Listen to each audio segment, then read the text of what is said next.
पहली बार शिव गुरु पर चर्चा सुने और सुनावे के सौभाग्य मिलल बा हमरा। चर्चा तो ओकरा से सुनता नहीं लोग, थोड़ा सा गौर से सुनल जाए तो बात समझ में आ जाई कि काहे हमनी के कहता निसन कि वही महादेव के गुरु बनावल जाओ। जाना महादेव के देवता के रूप में, भगवान के रूप में, ईश्वर के रूप में पूजा करत निसन, जल चढ़ावत निसन, अगरबत्ती देखावत निसन। वही महादेव के साथ एक गौरी रिश्ता बनावल जाओ गुरु और शिष्य के। हम लोग कितना भाग्यशाली बानी सन।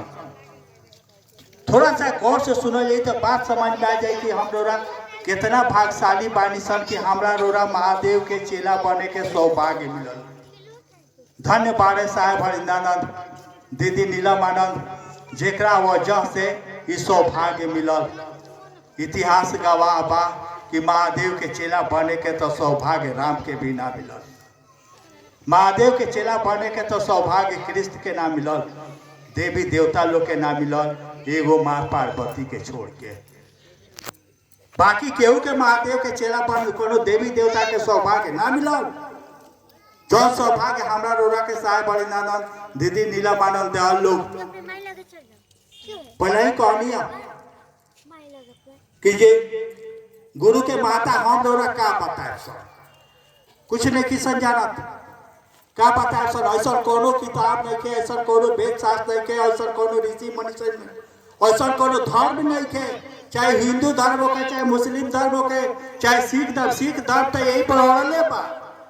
सिख माने सिख माने ही वाला सीखे के मानसिकता। गुरु और शिष्य के रिश्ते पर सिख धर्म बावे। सब लोग जानता है गुरु नानक एक पहल का थी रहे, उनकर चेला लोग सिख धर्म में बनल बा।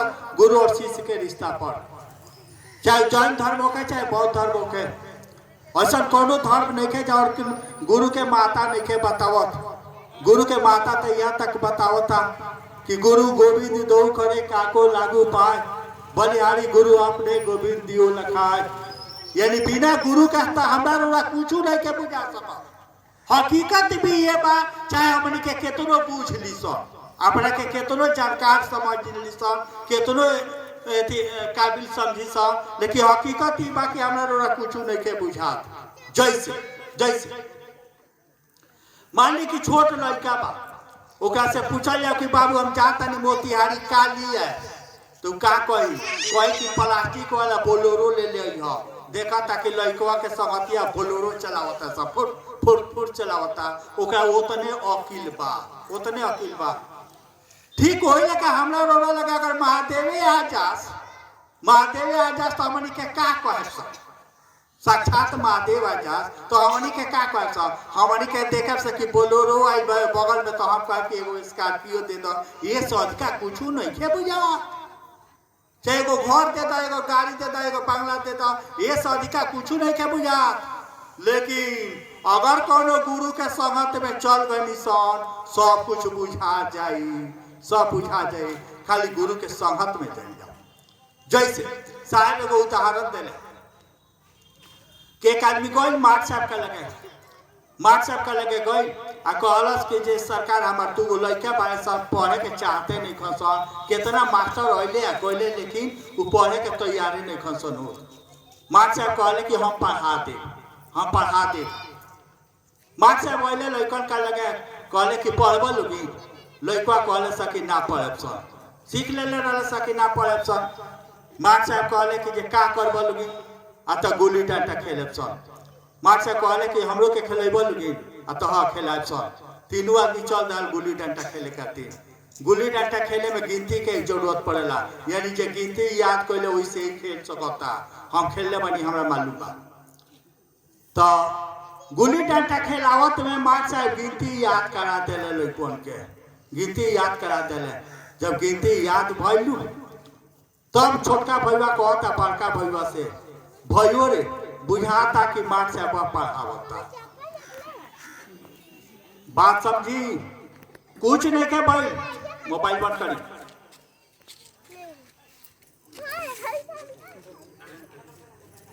कुछ नहीं के भाई, हंसे वाला बात नहीं के।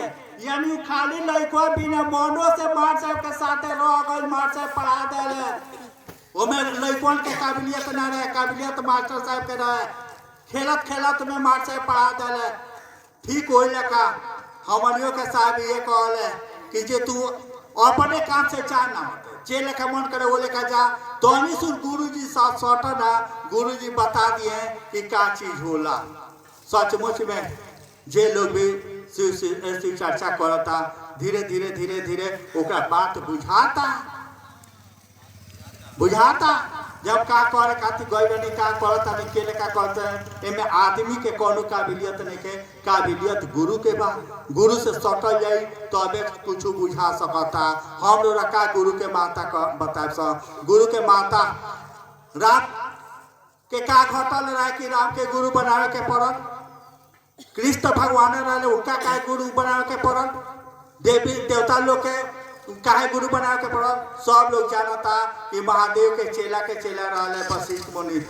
महादेव के चेला रहे वशिष्ठ मुनि, वशिष्ठ मुनि के चेला रहे राम। महादेव के चेला रहे उपमन्यु के चेला रहे कृष्ण। महादेव के चेला रहे बृहस्पति के चेला रहे लोग देवता लोग। महादेव के चेला रहे शुक्राचार्य के देवते शिष्य रहे लोग दैत्य लोग। जब ये लोग के गुरु की जरूरत पड़ता है, यहाँ तक कि माँ पार्वती तो महादेव के मेहरारुए रही, उनका कौन चीज हटा रहा। बात बुझाता कि ना गुरु के माता माँ पार्वती तो महादेव के मेहरारुए रही, उनका कौन चीज घटल रहे कि उनको गुरु बना के पड़ल। यानी जाले ले गुरु ना बनौली ताले ले महादेव के माने ना बुझाई। गुरु बनौली तबे महादेव के माने बुझाई, ओकरा पहले ना बुझाई। ओकरा पहले के रिश्ता है जन्म में माँ सती रही का भाई। जब सती जात रही अपना नैयर राजा दक्ष के जग में, बाबूजी के जग रहे, महादेव माना कैले मत जा, दधीची माना कैले मत जा, नंदी माना कैले मत जा। ओकरा बावजूद गईली। रिजल्ट सब लोग जानता कि आग में जल के मर के पड़ल। यानी गुरु के माता जाले महादेव के कहला के माने ना समझ पैली। महादेव का कहता रहे, महादेव के माने का होला कुछ ना बुझाए। जब वह अगला जन्म में पार्वती भली, महादेव के चेला भली, तो महादेव के माने बुझाए। ठीक हो लगा हमनियों के महादेव से जले रिश्ता ना बनी, महादेव जे लेखा कहते हो लेखा ना को ले तले हमनियों के कुछ ना बुझाई। बस बेटा बेटी घर दुआर में झुराइले रह जाए और झुराइले रह जाए। शिव चर्चा के शुरुआत कैसे भई तनी सुन गौर से सुनल जाए तो बात समझ में आ जाए। ऐसा कोनो किताब नहीं थे। किताब तो यहाँ तक कहता कि बिना गुरु के पूजा पाठ जप तप दान पुण्य के कोनो माने मतलब नहीं। रोने लोग देखा था कि पूजा करते बानी तब दुख पर दुख आवत गई। हमारियों के महादेव के गुरु माने से पहले हमारे माँ भाव भी लोग ऐसा कोनो पूजा पाठ ना रहे, जब तप ना रहे जो ना करे लोग। लेकिन दुख कहे कि तारा ये छोड़ के दोसर के जइबो ना करे। सब पूजा पाठ तो होते रहे। काहे पूजा पाठ गलत बा का? पूजा पाठ गलत नहीं कहना, हम गलत बनी ना पूजा पाठ गलत बा। पूजा का पाठ करावे वाला गलत रहे, एक चलते परिणाम ना मिलत रहे। कहल जाला कि पूजा करे खातिर 3 गो शक्ति के जरूरत पड़ेला। एगो जे पूजा करता ओकर शक्ति, दूसरा का जौन देवी देवता के पूजा करता ओकर शक्ति, तीसरा का जौन पूजा करावेला ओकर शक्ति। 2 गो तक शक्ति बा। जे पूजा करता ओकर शक्ति, जौन देवी देवता के पूजा करता ओकर शक्ति, लेकिन पूजा करावे वाला के शक्ति नहीं है। ये से हमनी के पूजा पाठ के कोनो परिणाम ना मिलत ला। दुख पर दुख आवते गई। ये बात साहब हरिनारायण बतावे के शुरुआत कैले कहे के शुरू कैले से समझ ली। तनी सु गौर से सुन जाई तो बात समझ में आ जाए। साहब महादेव के गुरु माने से पहले 13-14 गो गुरु के संगत कैले, 13-14 गो गुरु संगत कैले, लेकिन केहू इनका के चमत्कार ना सिखा सकल। गुरु काल लेके गए चमत्कार सीखे खातिर, लेकिन केहू इनका के चमत्कार ना सिखा सकल। अंत में हार के महादेव के गुरु मन ले, जाने बिना साहब महादेव के गुरु मन ले। तने मैं जानतो ना रहे कि महादेव गुरु के काम पहले बड़े किताब कहता, ऋषि मनीषी कहता, गांव चवार के लोग कहता, कुछ ना जानत रहे, कुछ नहीं जानत रहे। बस अनजान में महादेव के गुरु मान ले, इस सोच के गुरु मान ले कि गुरु भगवान होले तो भगवान गुरु का ना, भगवान शिव के समझता ले, शिव के गुरु मान ले, शिव के गुरु मान ले। लेकिन मन ले तो मन ले, हमरा रोड़ा लेकर ना मन ले, जबकि जानतो ना रहे कि महादेव गुरु के काम कैले बने। खेला तनी सु ध्यान से सुने जाए, बात समझ में आ जाए कि का भय खेल साहब के सते। जब शिव के गुरु मान ले तो 3 गो कसम खैले। पहला कसम खैले कि आज से कोनो शरीरधारी आदमी के गुरु ना बने, ताकि शरीरधारी लोग धोखा पर धोखा, धोखा पर धोखा दे लो। ये शर्त लगा डाले कि आज से कोनो शरीरधारी आदमी के गुरु ना बनाए। दूसरा का कसम खैले कि शिव भी शरीर ध के वही है, तब उनका के गुरु ना बनाए, कहे कि शिव के रूप में 2 साल ले प्रेत ठगले रहे साहब के, 2 साल ले प्रेत ठगले रहे। ये से कसम खैले कि आज महादेव भी शरीर ध के वही है, तब उनका के गुरु ना बनाए। तीसरा का कसम खैले कि आज तक जवन पूजा पाठ क्रिया साधना तंत्र मंत्र जौन भी करत नहीं हो, अब कुछ ना करे, हमार गुरु जौन कहिए तो हमें करे। ये बात पर खड़ा हो गई, खड़ा के लेखा भैले। अब इंतजार करे लगले कि हमार गुरु जौन कहिए तो हमें करे, आ गुरु जी कुछ करे के कहते नहीं काम, आ साहब इंतजार करते रहे कि हमार गुरु जौन कहिए तो हमें करे। चले आप बात रही चाहे बर्बाद रहे, ले तो तारा से ले, सीखे तो तारा से सीखे। ये बात पर साहब खड़ा भैले। हमरा रोड़ा में साहब ये अंतर बा समझ ले, जाना व्यवसाय महादेव के गुरु मान ले, कोनो सूत्र मंत्र ना रहे, लेकिन उनका कोनो सूत्र मंत्र के जरूरत ना रहे, क्योंकि उनका मन चाहत इतना मजबूत रहे कि कोनो सूत्र मंत्र के जरूरत ना रहे। तो अब जानतो ना रहे कि महादेव गुरु के काम कैले बड़े, आ तब कहता रहे कि ले तो ता से ले, सीखे तो ता से सीखे। दूसरा जगह माथा पट के ना जाए, दूसरा के उसे लेवे ना जाए, सीखे तो ता से सीखे। जबकि जानतो नहीं था कि महादेव के गुरु काम कैले बड़े, खाली ये आधार पर शिव के गुरु मान ले कि गुरु भगवान हो ले तो भगवान गुरु का ना, भगवान शिव के समझते रहे, शिव के गुरु मान ले। दूसरा का तरफ एक तरफ साहब के मन कहता कि जे गुरु भगवान हो ले तो भगवान गुरु का ना, भगवान शिव के समझते रहे, शिव के गुरु मान ले। दूसरा का तरफ इनका मन कहता कि तो शरीर में है नहीं, घर सीखिए कैसे, शरीर में रहिए तब तो बताइए कि हे ना क्या करो, हई करो, हई करो, ये तो शरीर में है नहीं, कर सीखिए कैसे। तब वो महादेव के गुरु मान ले। अब परिणाम देखी क्या होता, अब देखी खेला के लेकर चालू होता। मान के इंतजार करे लगले कि अब हमारे गुरु जी जो कहले बारे, और गुरु जी हमारे कहेंगे तो हमें करे, और गुरु जी कुछ नहीं करत, इंतजार करते रहे। ये घटना है नवंबर 1974 के, ये नवंबर महीना है 1974 के, आज से 50 साल पहले के बात है। और बिना कुछ कहले चमत्कार होने लगा। खेला समझ ही लोगी, यही ऐसे शिव चर्चा का शुरुआत होता, खेला शुरू हो गई। साहब खाली महादेव के गुरु मान ले बड़े, लेकिन मन ले बड़े तो मन ले बड़े, पहले बड़े कि ले तो तार से ले, सीखे तो तार से सीखे, 2 साल जगह ना जाए। आज चमत्कार होने लगा। चमत्कार ये लिखा जोने मुंह से निकल जा कि जा कहे कि जे हमारा बेटा नहीं कहे, जा बेटा हो जाए, नौकरी हो जाए, बीमारी हो जाए, जे जा तो होने लगा। अभी साहब कुछ नहीं करो तो कहे कि गुरु जी कुछ करे के कहते नहीं, कहते करिए कैसे, जौन मन मुंह से निकल जाओ तो होने लगो। अब साहब सोचा तारे कि जे पहले तो होते ना रहा, पहले के गुरु लोग लगे जाते नहीं करत नहीं, तो होते ना रहा। इन्हें तो बिना कोयले होता, इन्हें बिना कोयले होता, काहे होता वह इस साहब के दिमाग में ये नहीं क्यों ये होत का है बा, का हो रहा बा। पहले तो धरती के गुरु लोग के चमत्कार सीखे गो नहीं तो होते ना रहे, इन्हें तो बिना कोयले होता। तो अब साहब के दिमाग में आई कि हम महादेव के गुरु मान ले बानी, तो वही से होता है। तो अब साहब की बात हो गई कि हम महादेव के गुरु मान ले बानी, यही से ये लेखा हो रहा पावे। साहब कहता है कि कुछ दिन गाड़ी आवड़ी आगे गई, कुछ दिन अभी महादेव कुछ नहीं कर करे के, कुछ दिन गाड़ी आवड़ी आगे गई। जौन प्रेत साहब के 2 साल तक ले उल्लू बनौल, तो ना के प्रणाम करता, कहता कि हमरा ला कोनो आदेश हो गया तो बोली।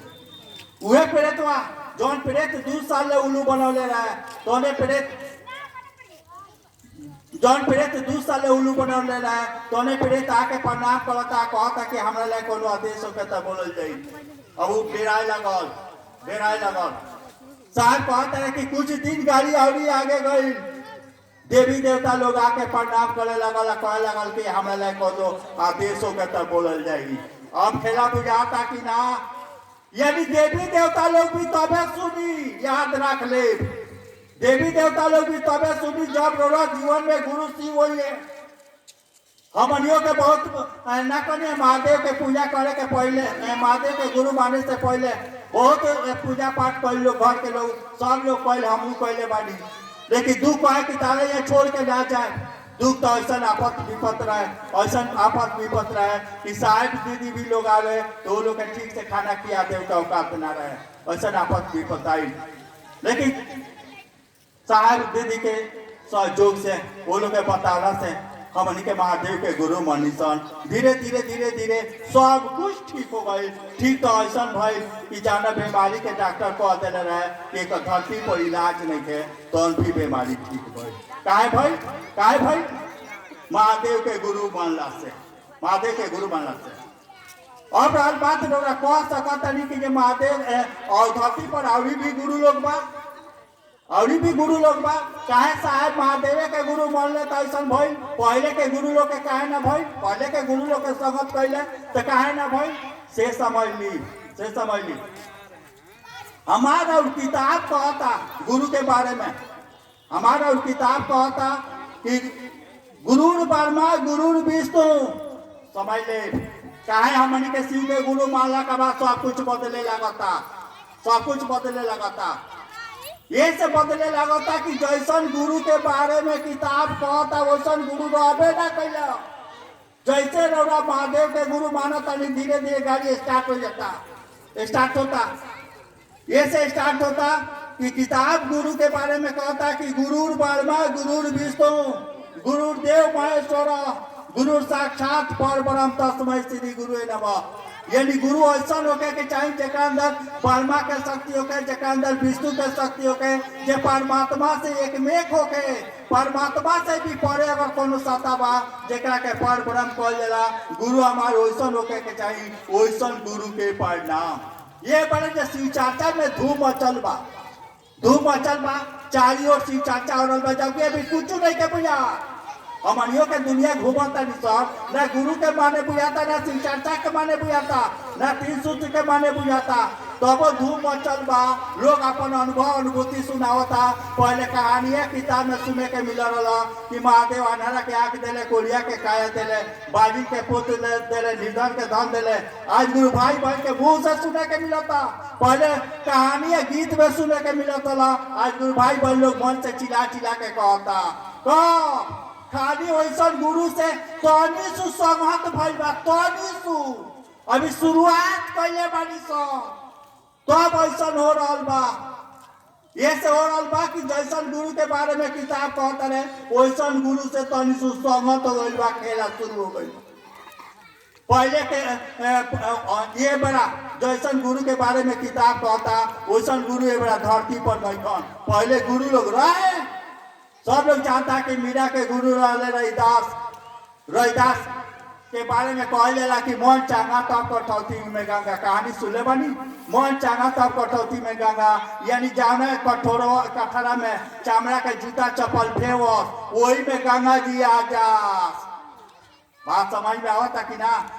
इतना पहुंचल रविदास रहा तब मीरा जैसा चेला फायदा कैले।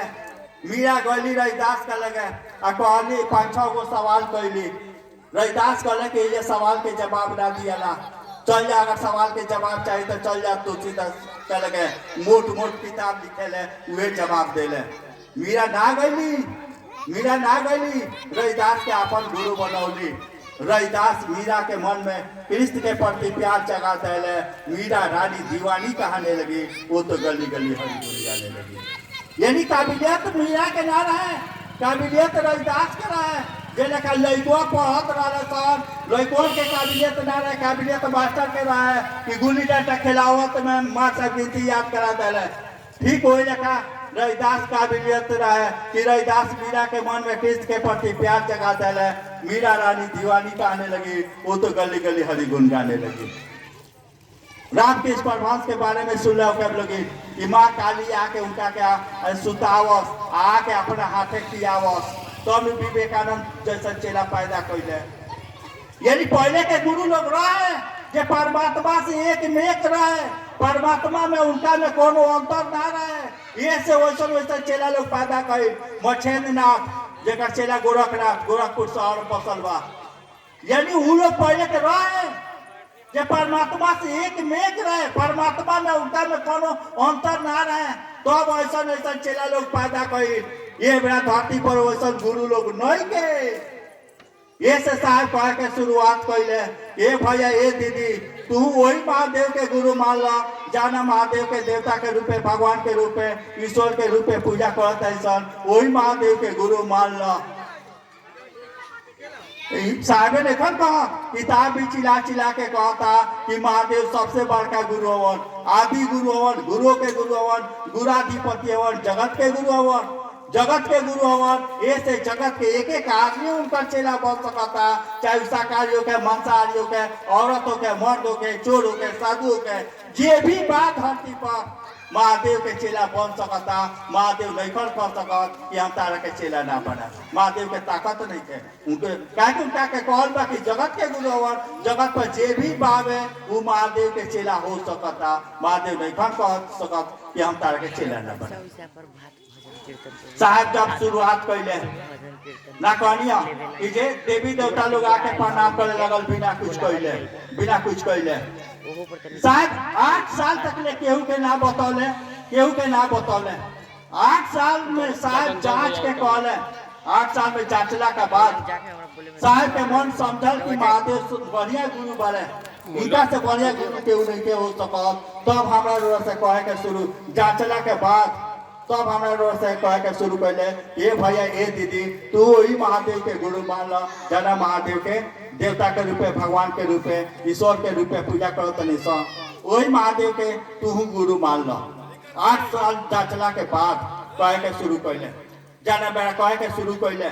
देख ली साहब आज तक जौन बात हमारी के आयोजन के माध्यम से बताओ तनी सन, धरती पर एक से एक लोग आई, एक से एक काबिल लोग आई, लेकिन ये तरह के मौका के उड़ाते और कि हमरा रोड़ा जैसा आदमी भी महादेव के चेला बन सकता।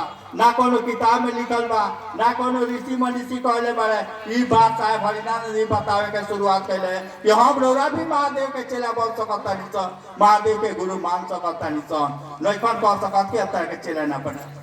धरती पर राम भी अले, कृष्ण भी अले, लेकिन ये तरह के मौका के उना दल कि हमरा रोशन आदमी महादेव के चेला बन सकता। दूसरा का बात जान ली, हमारे के ये आयोजन के माध्यम से ये बतावे के प्रयास करी सन, समझावे के प्रयास करी सन कि मान ली कि जे मोटरसाइकिल खराब होता तो मोटरसाइकिल मिस्त्री का लगे जाता निशान, तबियत खराब होता तो डॉक्टर का लगे जाता निशान।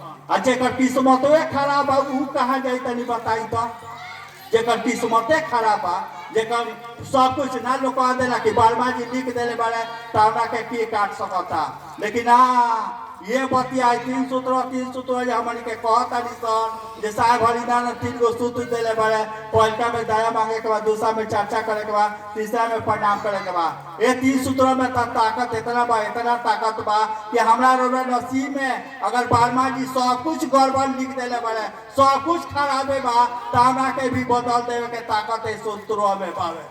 हमने की कहा साहब कहता रहे, साहब के चर्चा सुने बेगो 27 जुलाई 2022 के बालमा जी जाते रहे भवानी का लगे, साहब कहानी में कहता रहे बालमा जी जाते रहे भवानी का लगे आ कहता रहे कि जे तार मर्द बारे बहुत बाबू के उन्हों भी पैरालू के खराब लगी।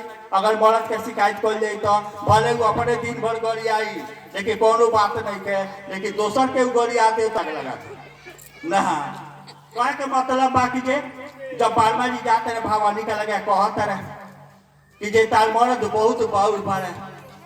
भवानी पूछत रहे कि का कहले बड़े हमार मर्द, तो उ कहले कि तनी मनी करते तनु हम निकलता नहीं कुछ और पूरा की तब बदल देता ने तनी मनी करते तब ओकरा के सुधार देती 3 के 13 करते थे एगो पाई खींच देती ना ई तो पूरा की तब बदल देता रे ये नहीं कहे के मतलब बा ये सूत्र में इतना ताकत बा कि पूरा किताब बदल दे के ताकत बा अभी तो शुरुआत कइले बानी सो अभी तो मुंह कहता किसी हमार गुरु होता तो ये लेखा होता ऐसा होता है कि जेका 15 साल 20 साल बियाह भइला हो गइला के बेटा ना होता बेटी ना होता ओकरा होता अभी मुंह कहता तो ये लेखा होता मन जइया कहती मन जइया कहती रौरा काला से लोग के बेटा हो जाई बेटी हो जाई राउल फल तक का फल इतना ताकत बा ये सूत्रों में चाहे जब जांच के शुरुआत कइले तो का कहले से सुनी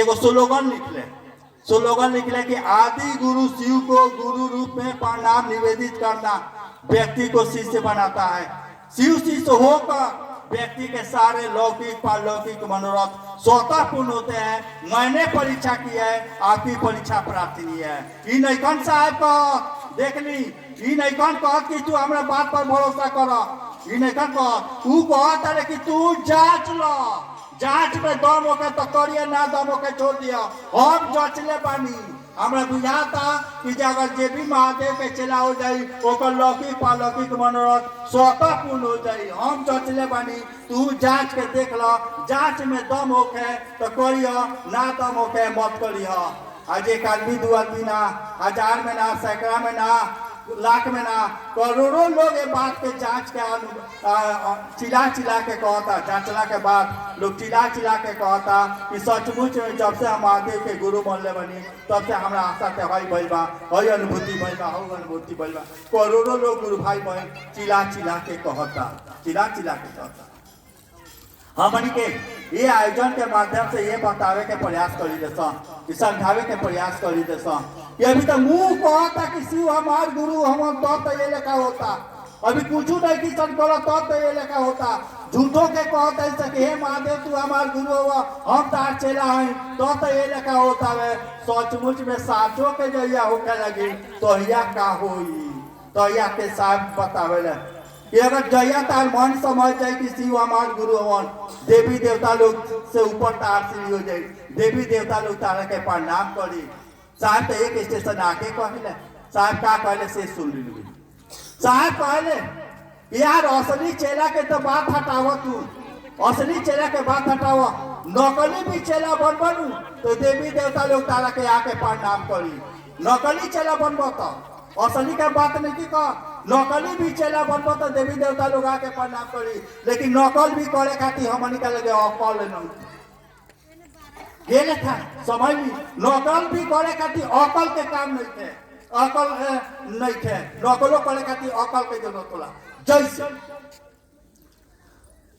हम सुनले बानी के नहीं से रामलीला चालू भइल है रामलीला में रोले की जानता नहीं कि जे मर्द सीता के रोल करेला जानता नहीं लोगी मर्द सीता के रोल करेला तो मर्द जाए सीता के रोल करे खातिर मंचवा पर जाए तो का करी जीन्स पैंट का टी शर्ट पहन के जाई का ना ओकरो साड़ी साया ब्लाउज पहने के पड़ी अगर सीता के रोल करे के बाद तो साड़ी साया ब्लाउज पहने के पड़ी तब वो मंच पर जाए ठीक हो लेखा हमनी के महादेव के चर्चा में बैठल बानी सब चेला लेखा बैठल तनी सबका उठल बैठल ई चेला के लक्षण है का बात समझी चिल्ला के कहते कि महादेव के दया पलका में दया मांगे पलका में दया मांगे दया मांगला से ना मिलेला भाई दया मांगे के स्थिति पैदा होला दया मांगे लायक बने के पड़ेला खाली कह देला से ना ये महादेव हम दया कह दो ना दया मांगे लायक बने के पड़ेला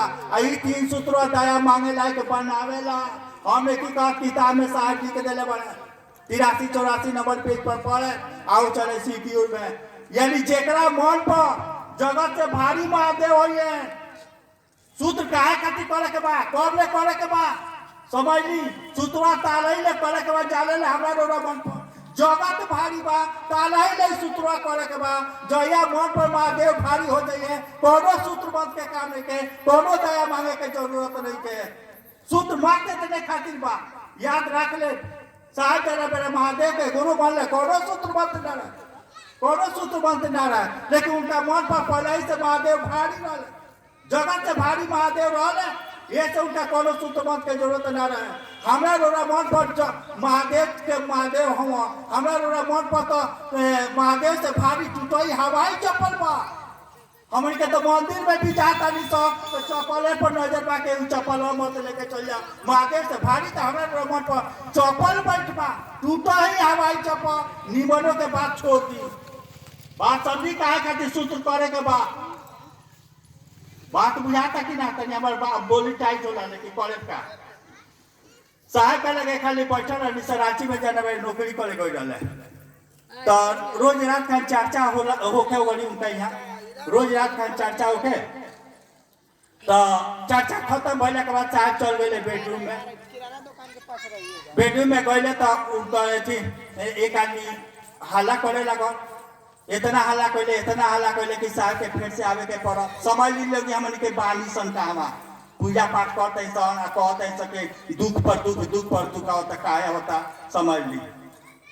साहब पहले फिर पूछले कि का हल्ला होता, अत एक आदमी के चप्पल भुला गई बा। तो साहब पूछले कि महंगा चप्पल रहला का, अतना सस्ते रहला सर, हवाई चप्पल रह। हमन के स्थिति का बात समझ ली, हवाई चप्पल रहा। साहब पूछले नया रहा का, अतना साल 2 साल पुरान चप्पल रहा। तब साहब कहले कि देखी ये जैसे चप्पल ना भूलाला, चप्पल मिले, सही में मिल गई। साहब का कहता रहे से सुन ली। साहब कहता रहे कि जितना इनका टूटई हवाई चप्पल खातिर दर्द बा, ओकरा 10% भी अगर महादेव खातिर दर्द हो जा ले कागज पर लिख के दे देता नहीं, जिंदगी में कोई महादेव से ना मांगे के पड़ी। बात समझी काहे खातिर सूत्र करके देले। दोसर तरफ समझ ली। एक आदमी हम एगो गुरु भाई का लगे बैठा रहनी, वो गुरु भाई कंप्यूटर से मोबाइल में सिनेमा या गाना डालस ना, हो गया मोबाइल में सिनेमा डाला, हाँ डाला सिनेमा देखे खातिर गाना डाले खातिर तो हम उनका लगे बैठा रही। तो एक आदमी आइला कहता कि जे तनी हमें मोबाइल में है सिनेमा डाल देव, तो मोबाइल लगौले लैपटॉप पर, तो कहता है एक तो मेमोरी फूल बा। तब कहले कि जे है सिनेमा हटा दो तब भी भर दो, तो सिनेमा हटा के का भर दे। एक माने का नहीं, एक माने बोल कि हमार और भी मेमोरी फूल बा, कोनो देवी देवता खातिर जगह नहीं थे ना, जितना बाबे कचरा सब भरल बा, बेटा बेटी मर्द मेहरारू घर जमीन जायदाद सब भरल बा, सब कचरा भरल बा।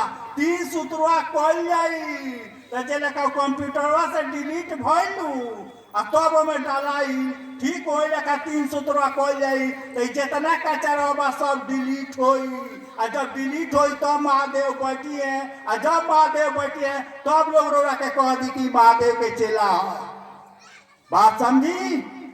3 सूत्र जे करते जितना ये कचरवा दुख के कारण बा, यो बात समझ ली। जितना ही कचरा बैठल बा ये सब दुख के कारण बा। एक ये लेखा समझी साहब किताब में लिखा रहे कि बाबू जगत में रहिए लेकिन जगत में फंस के मत रहिए। चाचा भी सुन कर लगी मोबाइल पर, बाबू जगत में रहिए लेकिन जगत में फंस के मत रहिए। गंजन होकर रह जाई, गंजन होकर रह जाई। यानी सूत्रों ये काम करेला कि धरती पर बानी लेकिन मन महादेव का लगे जाले ले मन महादेव का लगे ना रही। एक से केतनो बेटा बेटी पैदा करी सन, केतनो घर द्वार बनवाली सन, केतनो रुपया कमाली सन, मुँह सुथनिए खानी रही, गंजन से फुर्सत ना मिली, जाले ले महादेव से संगत ना हुई। यानी ये ना लोग कहला कि भाव सागर से पार, दलदल से बाहर। यानी दलदल का ये हो रे जो कचरावा में फसल बनी सन, यही कचरावा के महादेव साफ करके उनमें महादेव जब बढ़ जाए महादेव से सहमत हो जाए। महादेव हमारा दिल में उतरे खातिर बेचैन बने, खाली कचरवे रोक ले बा, जो यही कचरवा साफ हो जाए महादेव हमारा दिल में उतर जाइए। बात समझी? जाले नहीं कचरा रही गंजन गंजन होके पे करी केहू के केहू नहीं के रोक सकत। यानी पहला बेर हमारा रोरा मौका मिलल बा जहाँ हम रोरा अगर चाहल जाए तो हम रोरा चाहल जाए तो सचमुच में महादेव के चेला हो जाए। जे लेखा विद्यापति भैले मीरा भैले साहेब भैले दीदी भैली वो लेखा हम रोरा भी महादेव के चेला हो सकतानी सन। जैसे गुरु से संगत कर जाए यो नहीं की कहत कि महादेव से प्यार करे खातिर करी ना मन से चाहे बिना मन से 3 सूत्र करी लेकिन जे लेखा साहेब कहत रहे वो लेखा करी तब जाके परिणाम मिली। हमनी के भी ये आयोजन के माध्यम से ये बतावे के प्रयास करी समझावे के प्रयास करी कि मान ली कि महादेव के हमनी के चेला बनल बनी सन कहत है कि महादेव के चेला है सन तो चेला के माने का होला? चेला के माने होला कि गुरु जी जन कहता है तो हम करी मन से करी चाहे बिना मन से करी। मान ली कि मर्दे बारे कहते हैं कि हम उनका मेहरारू हुई मेरा मर्द जन कहता है तो हम कहते नहीं थी कहना बात के मेहरारू हुई चाहे हम मर्द है मेहरारू जन कहते तो हम कहते नहीं थी। साहब ये बात कहे के शुरू कैले कि हम तू चाह जाए तो महादेव के भक्त नहीं सन हो सकत भक्त नहीं सन हो सकत ताकि भक्त बनावे ले गुरु भक्त कब कहिए जब गुरु से सहमत होई तो भक्त बनावे ले गुरु। वे साहब कहले कि हम तू कितना पूजा कली सन जल चढ़ाली सन महादेव के भक्त नहीं सन हो सकत लेकिन चाह जाए तो महादेव के चेला हो जाए। चेला बने खातिर कोनो श्रद्धा विश्वास के काम के कोनो प्रेम समर्पण के काम के जाना स्थिति में बानी जाना परिस्थिति में बानी रोरा महादेव के चेला बन सकतनी। साहब किताबों में लिखा रहे कि मैंने और श्रद्धा और विश्वास के दायरे में सीख गुरु यानी साहब जना बेरा महादेव के गुरु बोले कोनो श्रद्धा विश्वास ना रहे कोनो प्रेम समर्पण उनका दिन में तो महादेव के प्रति नफरत कूट कूट के भर रहे ये से कूट कूट के भर रहे कि साहब के मन में बैठ गए कि महादेव में ताकत रही तो महादेव के रूप धा के प्रेत हमने के उल्लू ना बनाई।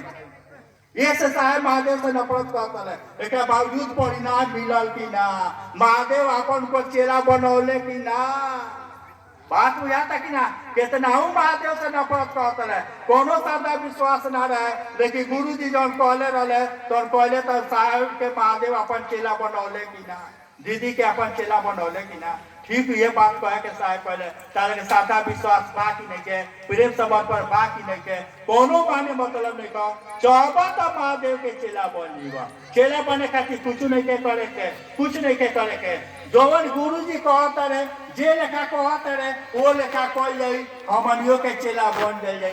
ये बतिया तमन के आयोजन के माध्यम से बताओ समझावे के प्रयास करते यानी मन से करी चाहे बिना मन से करी गुरु जी जब कहता रहे तो हम करी रिजल्ट आ जाये। जे लेखा लड़का स्कूल में जाए हम ही जाने वाले स्कूल में पढ़े जाए एक ही जना मार्क्स से पढ़ावे वाले रहे छोटी छोटी में एक ही जना मार्क्स से पढ़ावा जब स्कूल जाए तो मालूम चले कि आज स्कूल बंद रही काहे बंद बा भाई आज मार्क्स से बीमार बारे स्कूल बंद रही हमन के चिल्ला चिल्ला के कहीं सा हे भगवान मार्क्स के बिहानो तबियत खराब कर दो चाहे बिहानो मुँह आइए तो हम के स्कूल बंद हो जा मार्क्स मर जा तो मर जा लेकिन स्कूल बंद रहे। वे साहब कहते रहे यहू गुरु जी के जितना सरापे के बाद सराप जौन कहे के बाद तौन कह लेकिन गुरु जी जौन कहते रहे तौन कर रिजल्ट आ जाए। रिजल्ट तो ऐसा आई कि देवी देवता लोग रोरा के प्रणाम करी आदमी प्रणाम कर का महादेव के चेला लोग के तो कहानी सुनिए कि महादेव के चेला भल लोग देवता लोग हम तो महादेव के चेला बने चलल बने सब पहला शुद्ध एगो वाली बात जान लोग कहे ना 10 बड़ी से 12 बड़ी से कहता कि ये भाई हमारे के बतिए ना सुनेला गौर से सुने लोगी नसीब बदल दी ना तो रोए खातिर रो तो आइले बनी सन रोए खातिर आई बनी सन रोत आइल बनी सन जने लड़को पैदा होला ना रोएला तो सीधे लोग डॉक्टर का लगे ले जाला हमार लड़को रोते नहीं थे यानी रोत आइल बनी सन रोए खातिर आइल बनी सन। साहब हमरा के मौका देले बाड़े कि रो तो आइल बनी सन लेकिन हंसत चल जाई